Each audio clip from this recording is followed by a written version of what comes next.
Assalamualaikum warahmatullahi wabarakatuh. Bismillah, alhamdulillah. Wassalatu wassalamu ala rasulillah. Alhamdulillahilladzi ja'ala ahaditsan nabi sallallahu alaihi wasallam fil ihtidaa mislan nujum. Wa asyhadu an la ilaha illallah wa anna Muhammadan rasuluhu alladzi a'tahu asrarul ulum. Wassalatu wassalamu ala afdali khalqihi Muhammadin al-mab'us bil mu'jizat wa ala alihi masubihi dalalat wa ashabihi anjumil hidayat. Para hadirin jemaah salat maghrib yang berkesempatan hadir malam ini di majelis ilmu. Setiap malam Sabtu kita berkumpul di sini dengan harapan Allah Subhanahu wa taala selalu memberikan tambahan-tambahan ilmu kepada kita,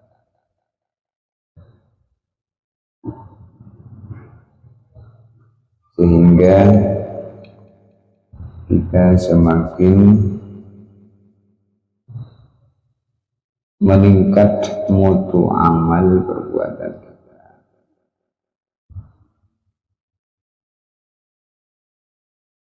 Amal-amal yang kita kerjakan dalam setiap hari 24 jam hendaklah harus dilandasi dengan kepahaman agama,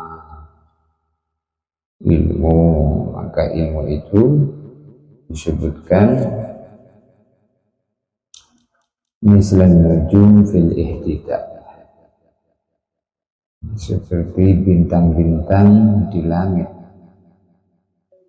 Bila diikuti, seseorang akan mendapatkan petunjuk. Mengikuti arahan agama itulah hidup dengan ilmu.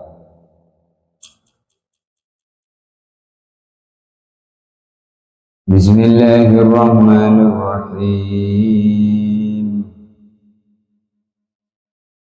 Fadlu sholatil jama'ati, keutamaan sholat berjamaah, ala sholatir rajuli wahdahu, terhadap sholat sendirian, khamsun wa isruna darajah, 25 derajat. Jadi ada dua hadisnya. Hadis yang pertama menyebutkan lebih baik sholat berjamaah itu lebih baik dari sholat sendirian 25 derajat. Hadis yang kedua, hadis yang diriwayatkan oleh Abu Hurairah menyebutkan sholatul fardhi khairun min sholatul jama'ati khairun min sholatil fardhi bi sab'in wa isrin derajat. Dan menyebutkan 27 derajat.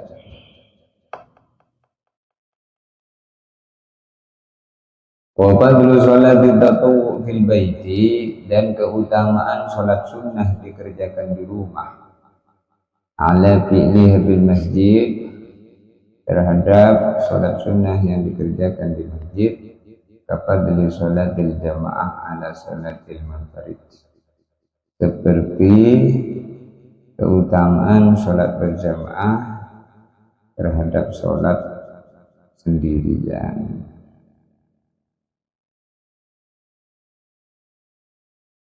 Maka sholat berjamaah itu lebih utama dikerjakan di masjid. Kalau sholat sunnah lebih utama dikerjakan di rumah. Sehingga rumah kita tidak sepi dari amal. Rumahnya makmur dengan amalan. Bahkan ada riwayat, bila suami istri bangun malam untuk supaya menghidupkan sholat tahajud, itu mendapatkan doanya Nabi supaya disayang Allah. Jadi Nabi mendoakan keluarga yang sholat tahajud di rumah, didoain supaya disayang. Disayang itu dirahmat. Sayang Allah itu perkara yang tertinggi di atas ridho Allah. Kalau orang disayang Allah pasti diridhoi Allah, dicintai Allah. Rahimallahu ra'an qama minal laili wa ayqadha ahla fa in abatna dhahrma. Ini doanya Nabi. Rahimallahu ra'an, semoga Allah menyayangi seseorang. Qama minal laili, yang dia bangun malam, di rumahnya bangun malam. Wa aiqadha ahlah, lalu kemudian setelah bangun membangunkan istrinya, bangunkan keluarganya. Fa in abatna dhahrma, bila istrinya setelah dibangunkan tidak mau bangun, maka suaminya memerciki air di mukanya, di wajah. Dan semoga Allah sayang kepada seorang perempuan yang bangun di malam hari lalu membangunkan suaminya. Bila suaminya dibangunkan tidak mau bangun, maka istrinya memerciki air di wajah. Nah, ini Nabi mengajarkan kepada kita kehidupan harmonis itu bila di rumah tangga itu terjadi kerjasama di dalam mengamalkan agama. Istri mendukung suaminya, suami mendukung istrinya. Betapa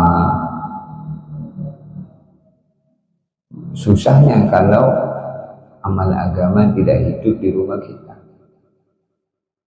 atau kurang adanya kerjasama yang baik. Maka Nabi SAW merasakan nikmatnya rumah tangga ketika di dalam rumah tangga itu terjadi kerjasama yang baik. Sehingga Nabi mengatakan, baiti jannah, rumahku laksana surga. Nah, itu memberikan pelajaran bahwa hidup sejahtera itu bukan banyaknya harta. Karena fakta sejarah, fakta yang kita lihat itu justru orang semakin banyak harta itu semakin terjadi keributan, terjadi pertengkaran. Kalau kita tengok di dunia maya, di TV-TV itu yang sering masuk ke berita-berita itu orang yang banyak duit, tengkar sama suaminya, sama istrinya,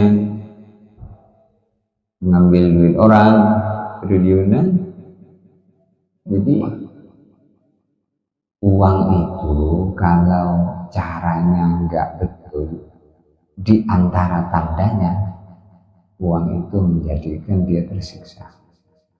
Tapi kalau uang itu caranya betul mengambil, maka membuat semakin banyak uang semakin nikmat hidupnya, semakin mikirkan tetangganya, semakin banyak orang tercukupi hidupnya dengannya. Sebabnya seperti itu. Di zaman Nabi itu begitu. Kenapa di zaman Nabi itu menjadi generasi yang dikatakan oleh Nabi khairul qurun qarni, sebaik-baik generasi adalah generasinya Nabi. Tsumalladzina yalunahu, tsumalladzina yalun. Generasi setelahnya, generasi setelahnya. Jadi generasi bersama Nabi yaitu sahabat. Kemudian setelahnya, setelah sahabat, tabi'in, setelah tabi'in, tabi'ut tabi'in. Kehidupan Nabi itu adalah kehidupan percontohan. Jadi rumah kita dihidupkan dengan sholat sunnah, tahajud di rumah, baca Quran.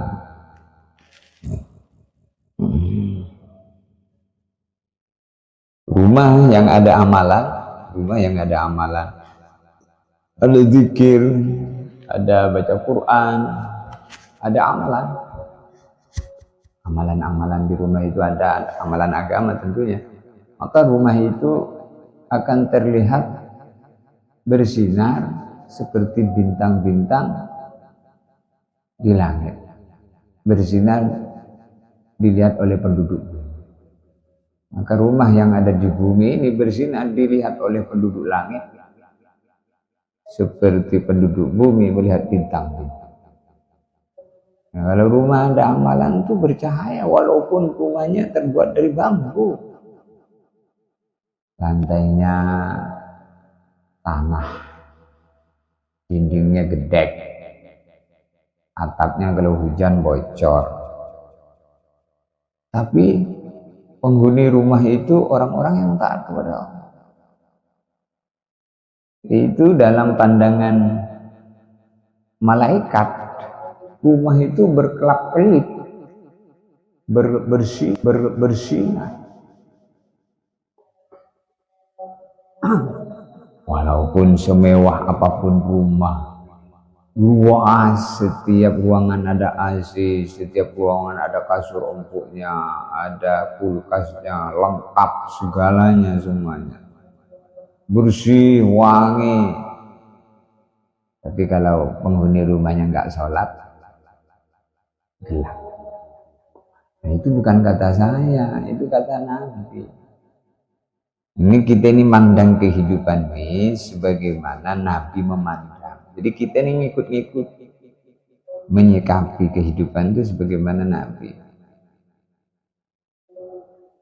Maka kalau mau hidup tenang, nikmat, itu ya dengan ibadah saja, dengan taat. Tapi kadang orang itu salah. Wah, gimana mau bahagia kalau nggak punya uang? Akhirnya cari duit asal, mampu, haram pokoknya, yang penting banyak. Iya nggak nikmat pun. Dunia ini bukan tempat tinggal untuk memuaskan nafsu. Sholatul rajuli, sholatnya seseorang, ma'al jamaati, dengan berjamaah, khairun, lebih baik, min sholatihi, dibanding sholatnya seseorang, arba'ina munfaridan, selama 40 tahun sendiri-sendiri. Kita sholat berjamaah sekali, itu nilainya mengalahkan sholat 40 tahun sendiri-sendiri. Sholat selama 40 tahun, sholatnya tidak berjamaah. Nah, kalau nggak berjamaah terus itu kayak apa ya? Jadi kalau orang itu ngerti suatu nilai yang disampaikan oleh Nabi, dia, lah kenapa kamu selalu berjamaah di masjid? Rugi nggak sholat di masjid tuh, gitu perasaan. Ini timbul rasa dalam hati itu, terasa nggak sempurna. Maka diceritakan orang dulu saking sibuknya sehingga saking sibuknya ngurus suatu acara pernikahan, maka sampai dia tertinggal sholat isya berjamaah. Di masjidnya sudah selesai sholat isya, maka akhirnya dia keliling di masjid-masjid lain mau berjamaah sholat isya, sudah selesai juga semua.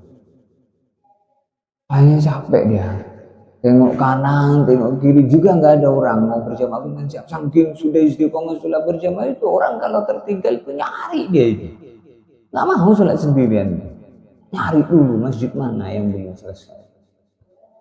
Hanya dia keliling.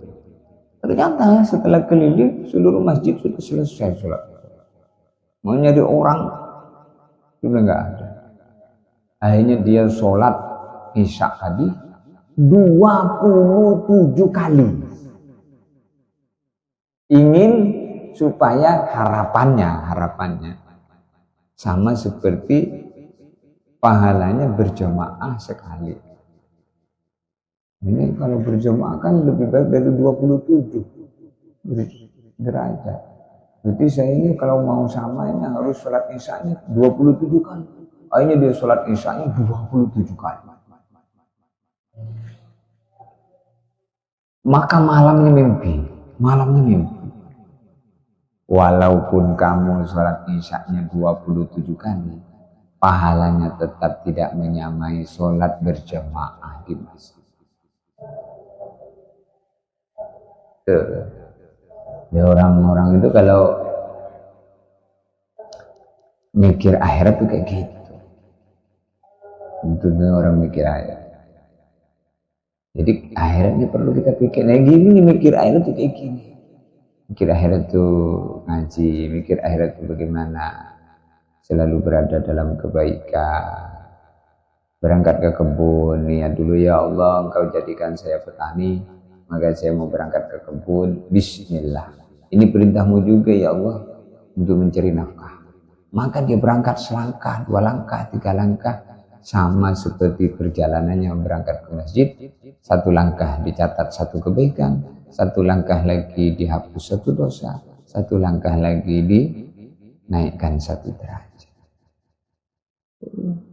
Di petani yang baik.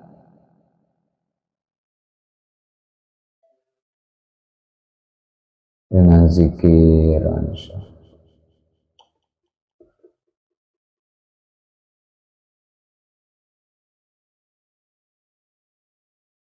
Memang sholat berjamaah itu mengandung satu hikmah yang besar, di mana dengan kita menjalankan sholat berjamaah di masjid ini terjadi mahabbah antara makmum, ketemu terus, sehingga orang dulu itu kok ada seseorang nggak kelihatan di masjid, maka langsung tersimpul 3. Yang pertama, mungkin dia sakit. Yang kedua, mungkin dia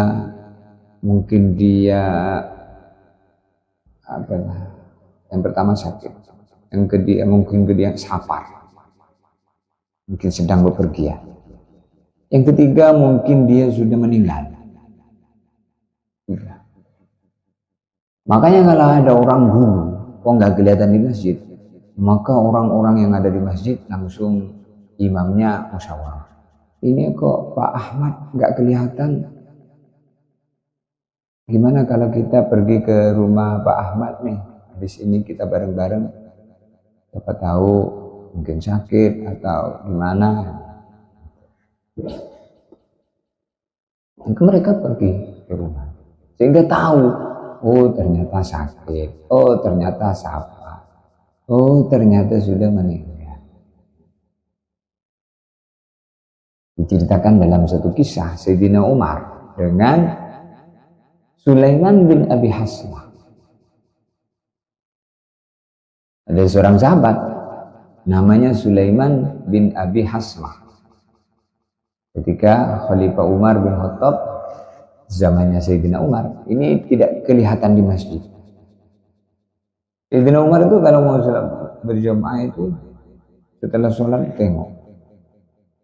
Kalau lengkap semua yang biasa hadir itu, kok nggak ada? Wah, kemana ini orangnya? Maka Sulaiman bin Abi Hasma itu tidak kelihatan sholat berjamaah subuh. Maka habis sholat subuh, Nabi berangkat pergi ke rumahnya Sulaiman bin Abi Hasma. Setelah sampai di sana, maka ada ibunya. Ada ibunya Sulaiman bin Abi Hasma. Sayyidina Umar tanya, mana Sulaiman kok enggak berjamaah subuh? Sakit apa sedang pergi? Maka ibunya jawab, Khalifah Umar, semalam dia itu sholat sunnah semalam suntuk. Mungkin ketiduran dia itu. Tengoknya masih geletak, ternyata masih tidur. Ketiduran. Sampai capek. Sholat sunnah semalam suntuk. Capek kan tidur. Maka Sayyidina Umar mengatakan, saya itu lebih senang sholat subuh berjamaah di masjid daripada sholat sunnah semalam suntuk. Maknanya apa? Sayyidina Umar itu peduli kalau ada orang nggak sholat berjamaah, itu peduli. Apalagi nggak sholat 5 waktu. Kepedulian seperti itu sudah jarang sekarang. Orang itu sekarang tuh kasihan kalau ada orang itu ditengoknya kasihan. Apa sebabnya kasihan? Tak punya rumah dia. Sudah 3 hari nggak makan. Sepertinya nggak punya baju itu terus yang dipakai, kasihan. Tapi nggak sholat, tidak pernah kasihan karena nggak sholat. Itu kata guru saya, almarhum Syekh Zairon, itu orang belum kasihan. Mikirkan rumahnya, mikirkan pakaiannya, mikirkan makanannya, tapi nggak sholat, tidak dipikirkan, itu belum sayang. Karena membiarkan dia berjalan menuju neraka. Jadi kasihan yang tertinggi itu mikirkan ibadah. Maka di samping dipikirkan dunianya, dipikirkan akhiratnya. Setelah kemudian kita membantu dari sebagian rezeki kita, kasih dia beras, kasih dia pakaian. Kalau rumah mungkin sendiri nggak mampu, maka diajak tetangganya untuk bedah rumah. Ini gimana nih tetangga kita ini punya rumah? Ya. Di samping itu, terus ini urusan-urusan ngasih makan, ngasih pakaian, buatin rumah untuk kamu, ini urusan kecil. Urusan yang besar itu, mbok yo kau tuh sholat, bagus kalau berjamaah di masjid. Akhirnya dengan harapan dibantu dunianya, dia bisa jadi rajin ibadahnya. Itu kasihannya, itu bentuk kasihan seperti itu. Jadi bukan terus mikirkan dunianya saja. Ini pembahasan kenapa sampai di situ. Orang dulu tahu bahwasanya dia sudah tidak ada di dunia ini kalau tidak ada di masjid. Kalau nggak ada di masjid, ada kemungkinan 3 tadi. Sakit dia, sedang safar pergi jauh, sudah inna lillahi wa inna ilaihi raji'un. Nah, kalau ini tidak diperhatikan maka akan terjadi. Tetangganya sebelah sudah 40 hari baru tahu ada acara apa? Yusinan. Yang 40 harinya Pak Abdul Qadir. Nah, sudah meninggal. Innalillahi gak tahu kau. Gak tahu saya. Jadi tetangganya 40 hari baru tahu kalau meninggal. Kalau zaman Nabi itu tidak. Ya, kalau meninggal itu tahu. Maka orang dulu kalau meninggal dibawa ke masjid. disolatin di masjid. Orang dulu itu zaman Nabi, kok ada yang wafat, kalau wafatnya tidak syahid di pertempuran, itu dibawa ke masjid, nanti disolatkan di masjid.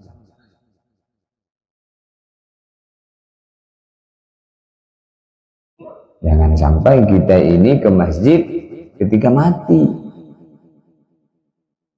Kalau sudah mati baru ke masjid, itu sudah di depan imam.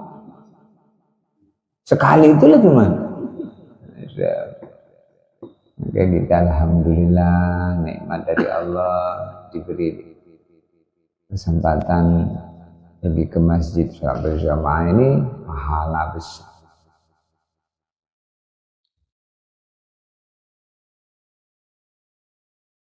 Wa qala sallallahu alaihi wasallam afdhalus shalawati 'inda Allah ta'ala salatu subhi yaumal jum'ati fi jama'atin.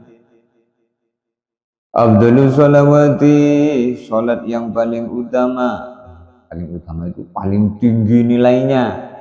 Indallahi, menurut penilaian Allah, salatu subhi adalah salat subuh yaumal jum'ati, pada hari Jumat, fi jama'atin, berjamaah. Jadi berjamaah hari Jumat salat subuh itu yang paling tinggi. Salat subuh berjamaah hari Jumat itu paling tinggi nilai.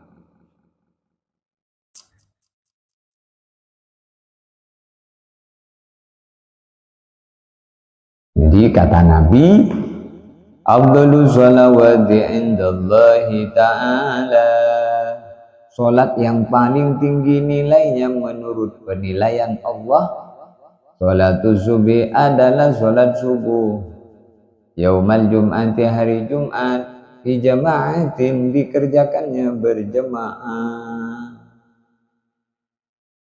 Man sholat subha bil jamaah, man barang siapa sholat subha, mengerjakan sholat subuh bil jamaah, dengan berjamaah, fahuwa, maka orang yang sholat subuh berjamaah itu fi zimmatillahi, hari itu berada di dalam jaminan penjagaan Allah. Sholat subuh secara umum selain Jumat itu orang sholat subuh berjamaah maka dapat jaminan Allah. Kalau sholat subuh berjamaah hari Jumat, tinggilah. Maka dalam kitab I'anatul Talibin disebutkan bahwasanya Nabi memberikan arahan untuk sholat subuh berjamaah hari Jumat, bacaannya itu rakaat pertama setelah Fatihah Alif Lam Mim Sajadah, rakaat kedua Al-Insan.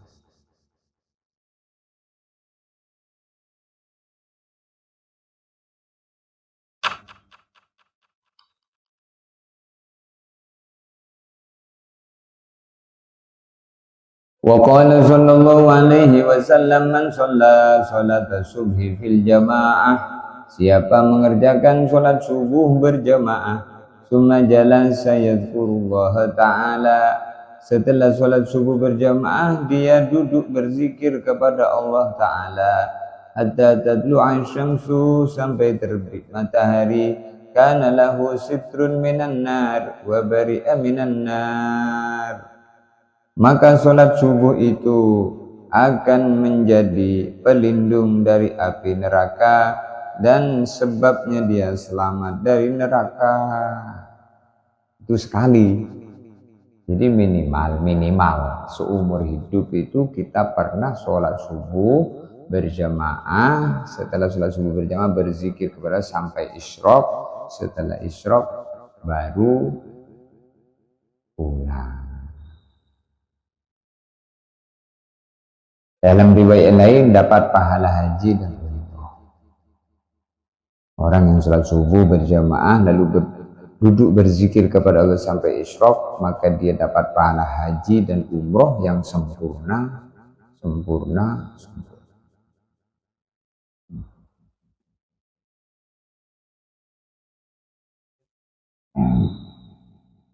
Wa qala sallallahu alaihi wasallam, man shallal bardain, siapa mengerjakan sholat subuh dan asar, ay sholatul fajri wal asri, yaitu bardain artinya sholat subuh dan sholat asar. Summiya bardain, kenapa sholat subuh dan asar dinamakan bardain? Bardain itu artinya dua waktu dingin. Siapa mengerjakan sholat di dua waktu dingin, yaitu yang pertama sholat subuh, yang kedua sholat asar. Kenapa dinamakan bardain, sholat subuh dan asar? Li'annahuma yusollayani fi bardain nahri, karena kedua sholat itu dikerjakan di waktu dinginnya siang.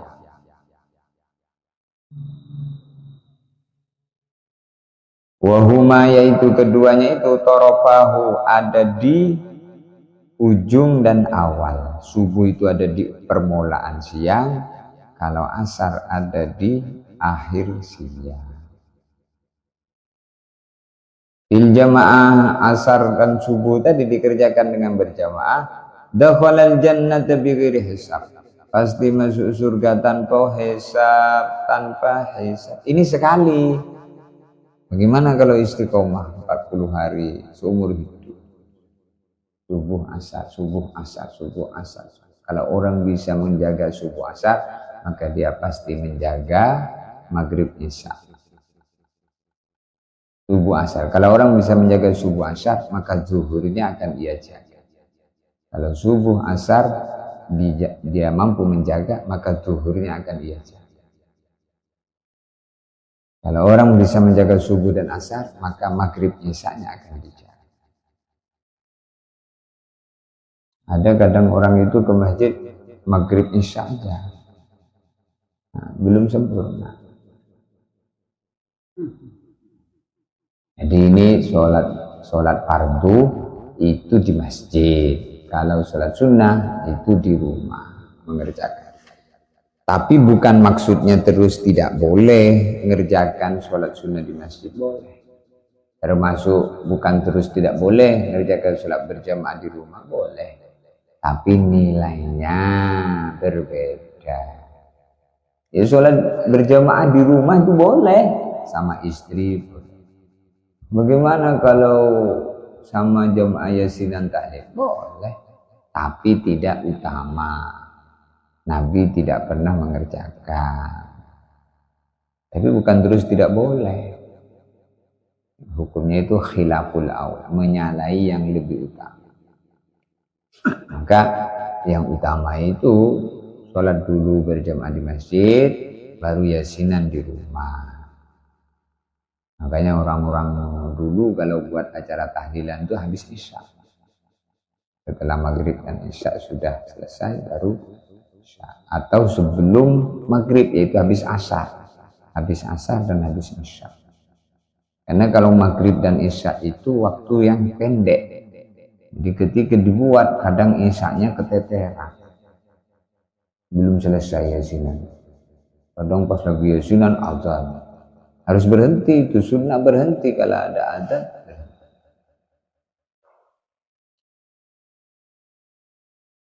Jadi boleh tapi tidak utama. Bukan haram, bukan tidak sah. Boleh. Boleh dan sah. Dapat 27 juga derajat. Tapi mutu 27-nya berbeda dibanding kalau dikerjakan di masjid. Yang tahu dengan mutu itu siapa? Allah. Nanti ketika di hari kiamat ditengok, loh kok ini sholat subuh, sholat berjamaah yang ini kok berbeda dengan itu? Ini kamu dulu di rumah tahlilan yasinan itu, yang ini di masjid. Kasih tahu oleh malaikat. Oh, tahu. Oh gitu ya malaikat. Iya. Kalau begitu, boleh nggak hidup lagi ke dunia? Dak kate dunia sekarang, dak kate lagi. udah hancur, mau balik kemana kamu? Udah di sini wae selama-lamanya, kalau baik di surga selama-lamanya, kalau tidak baik di neraka selama. Jadi nanti akan terjadi, dunia ini habis. Dunia menjadi cerita, akhirat menjadi nyata. Sekarang dunia nyata, akhirat masih cerita.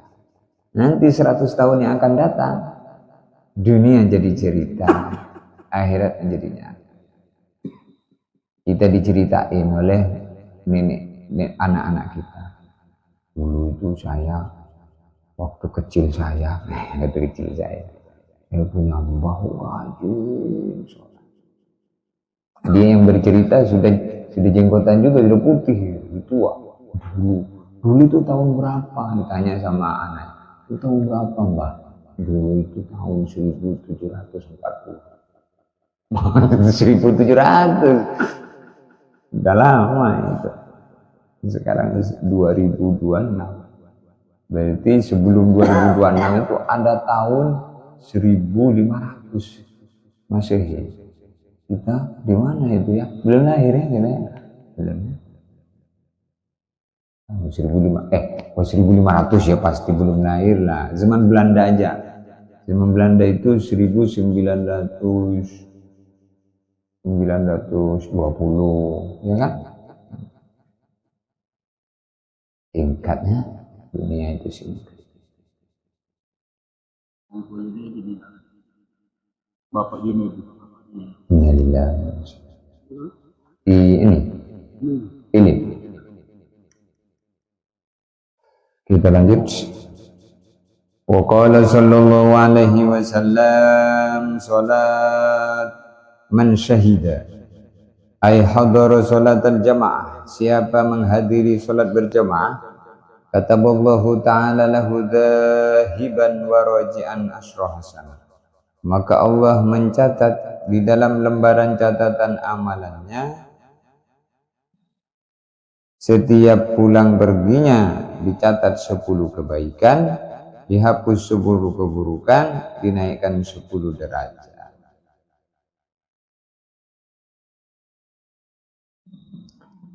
Masalahnya kita itu tidak nengok hasanah itu apa yang dicatat, tidak. Kalau setiap berjalan ada malaikat situ dicatat, maka mungkin kita kalau terlambat tuh minta maaf sama malaikat ya. Malaikat, maaf malaikat. Kita nggak tahu. Makanya setiap Jumat itu di pintu-pintu masjid berdiri malaikat. Berdiri malaikat mencatat orang pertama, orang kedua, orang ketiga, orang keempat, orang kelima, orang keenam. Orang pertama dikasih pahala seperti unta. Orang kedua dikasih pahala seperti sapi. Seperti sapi itu maksudnya seperti korban sapi. Orang kedua. Orang ketiga dikasih pahala seperti korban kambing. Orang keempat dikasih pahala seperti korban ayam.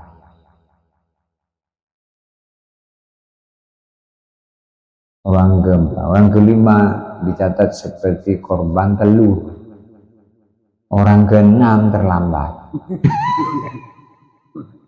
Telur pun tidak dapat. Jadi ini maksudnya apa?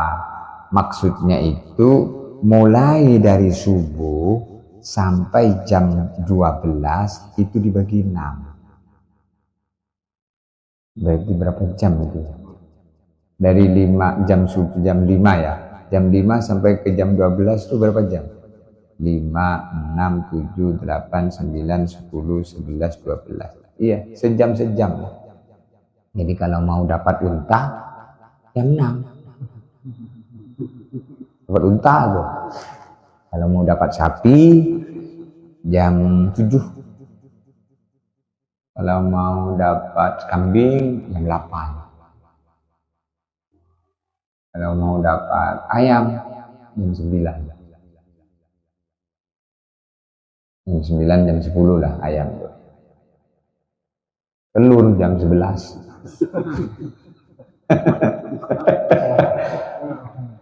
Nah kalau datangnya jam 12, telur pun tidak punya, tak dapat. Nah cuman malaikatnya itu tidak kelakuan begitu ujian bagi kita. Itu tak ada malaikat itu kenal dengan ahli masjid. Orang-orang yang sholat di masjid itu kan malaikat. Ya Allah. Jadi berarti sekarang itu banyak orang nggak dapat unta ya.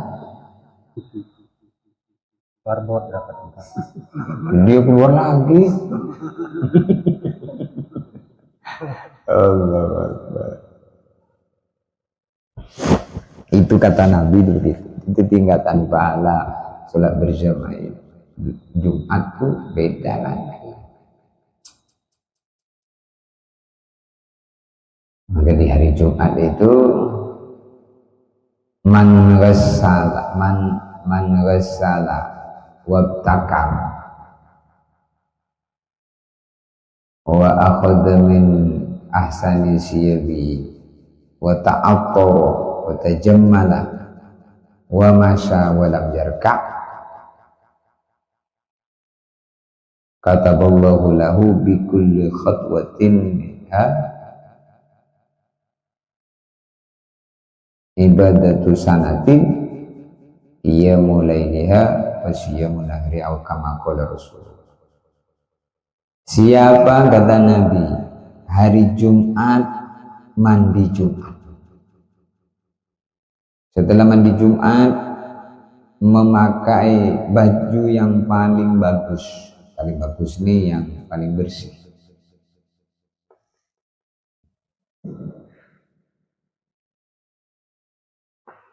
Wa ta'attara lalu memakai minyak wangi. Wa masya wadana minal imam mendekat dengan imam. Wa masya walam yarkab berangkat ke masjid dengan jalan kaki tidak naik kendaraan. Setiap langkah kakinya ditulis ibadah 1 tahun. 1 tahun dikasih pahala ibadah 1 tahun setiap langkah. Yang mana ibadah 1 tahun ini malamnya penuh sholat semalam suntuk, siangnya puasa.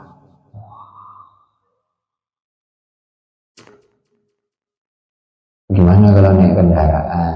Ya kalau naik kendaraan nanti tidak naik kendaraan terlambat, mungkin hikmahnya wallah alam.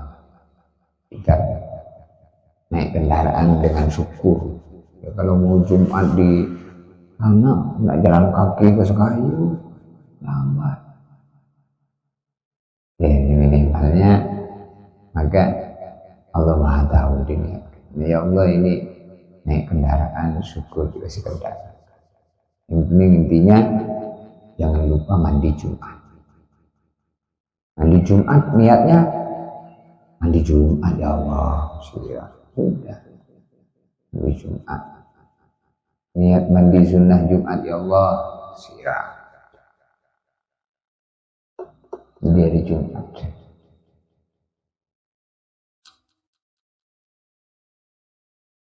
Makanya nanti di hari kiamat manusia itu dikagetkan dengan amal yang dia lupa, merasa tidak berbuat amalan itu, terus diingatkan oleh malaikat baru sadar.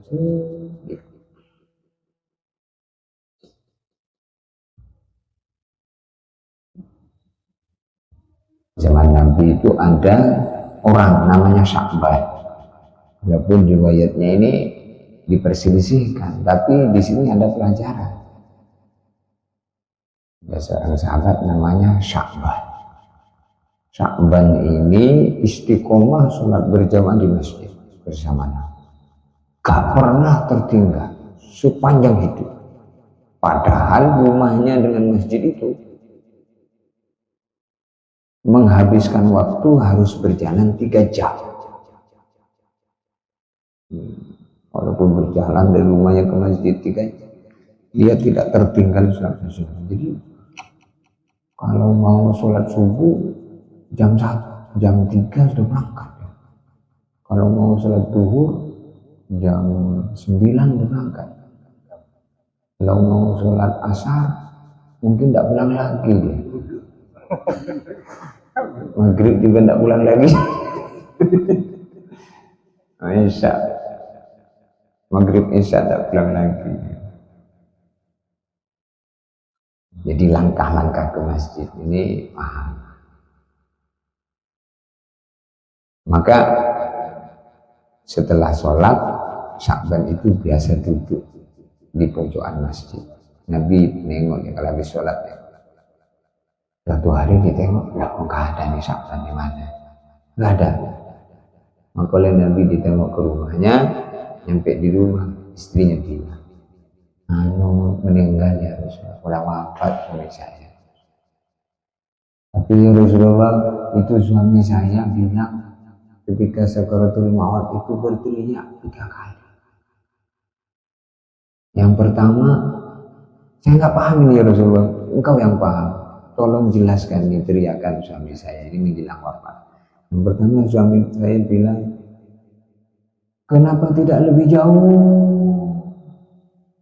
Kenapa tidak semuanya? Kenapa tidak yang baru? Maka Nabi menjelaskan, oh itu ketika sakaratul maut itu ditampakkan pahalanya suami kamu jalan ke masjid itu 3 jam. Saking tingginya pahalanya maka berteriak, kenapa tidak lebih jauh? Cuma 3 jam kok, kalau lebih jauh lagi lebih tinggi lagi pahalanya. Itu di sakaratul maut itu nyata semua. Kenapa tidak semuanya? Suatu hari suami kamu itu bersedekah separuh roti, paruhnya dimakan sendiri, paruhnya dikasihkan, tampakkan pahala sedekah separuh roti. Separuh aja segitu, kenapa tidak semuanya?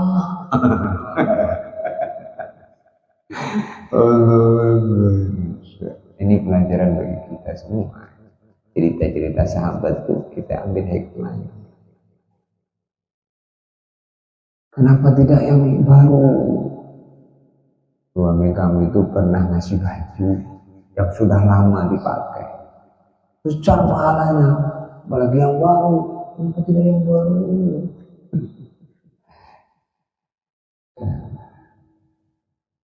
Nah inilah kita. Jadi yang mau ke kubur itu bukan orang lain, kita. Ini kan kita aman dulu di kita serang untuk kita haji untuk kita. Itu orang lain. Jadi nggak usah nengok sana, itu dibuat. Aku dia nggak buat, enggak. Ya mak itu kan kita yang mau berangkat. Apakah kalau kita berangkat dia ikut? Enggak. Atau kalau dia berangkat kita ikut? Enggak.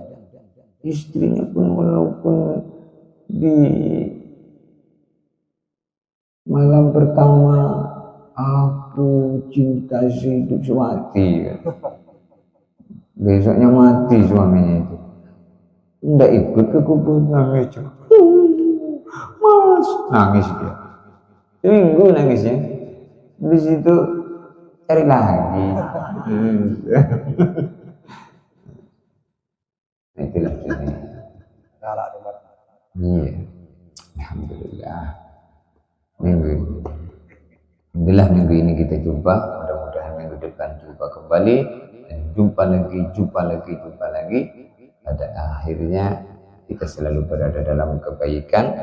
Mudah-mudahan kita tidak diambil nyawa kita, melainkan waktu dan kondisi yang sangat dicintai Allah. Al-Fatihah.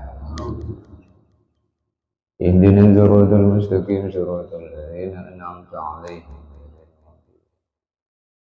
Subhanallah bihamdihi, subhanallah wa bihamdihi. Assalamualaikum warahmatullahi wabarakatuh.